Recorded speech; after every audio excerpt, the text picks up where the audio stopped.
I remember customers used to come into the shop and we'd be trying to sell them something and they want to have a closer look, which is fair enough. We'd offer them one of these 10 times loops, and you forget when you use them all the time, you just use them really naturally. But when you first pick up one of these and try to look at something through it, it's quite awkward, it's quite difficult to know what to do.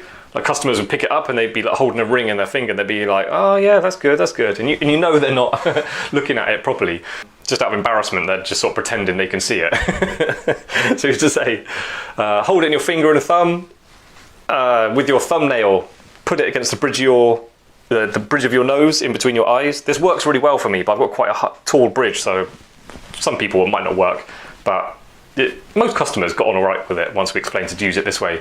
So yeah, holding it like that, I would put my nail against the bridge of my nose, and that holds the loop the same distance from your eye, no matter what. So then it's just a case of bringing the piece closer and closer until it's in focus, which is usually about 1 inch. Yeah, about 1 inch focal point.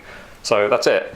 Because without doing that, people they don't really understand whether that's got to be closer or it's got to be closer to their eyes. So they end up adjusting both distances at the same time and getting nowhere. So one has got to be constant.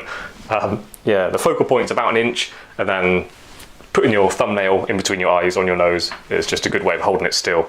And there you go, very quickly find the focal point.